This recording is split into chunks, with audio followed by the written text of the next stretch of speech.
தற்போது கிடைத்துள்ள அண்மை செய்தி. கோத்தகிரி மேட்டுப்பாளையம் மலைப்பாதையில் சுற்றுலா பேருந்து கவிழ்ந்து விபத்துக்குள்ளாகியுள்ளது. கூடுதல் விவரங்களோடு நமது செய்தியாளர் அனிஷ் இணைகிறார்.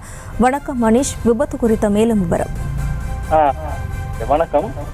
சென்னை பெரம்பலூர் பகுதியை சேர்ந்த 30 பேர் கொண்ட குடும்பத்தினர் சுற்றுலாவுக்காக உதகை இன்னைக்கு வந்திருக்கிறாங்க. இந்த தொடர்ந்து இவர்கள் இங்க இருக்கக்கூடிய சுற்றுலா தலங்களை கண்டு ரசித்த பின்னர் கோத்தகிரி வழியாக கோத்தகிரி வழி ஒரு வழி பாதையாக இருப்பதால் கோத்தகிரி வழியாக மலைப்பாதையில் சென்று கொண்டிருந்தனர். அப்பொழுது குஞ்சப்பனை தாண்டி பவானிசாகர் காட்சி வியூ பகுதியில் வரும்போது சுற்றுலா வேனின் பிரேக் பிடிக்காததால் பள்ளத்தில் கவிழ்ந்து விபத்துக்குள்ளானது என தகவல்கள் தெரிய வந்துள்ளன. மேலும் இதில் காயமடைந்தவர்களை மேட்டுப்பாளையம் அரசு மருத்துவமனைக்கு கொண்டு சென்றுள்ளனர்.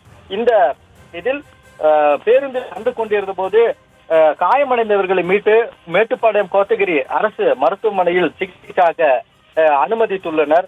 மேலும் இந்த விபத்தில் ஒரு சிறுமி ஒருவர் உயிரிழந்துள்ளதாக தகவல்கள் வெளியாகி உள்ளன. ஜெயஸ்ரீ, விவரங்களுக்கு நன்றி அனிஷ்.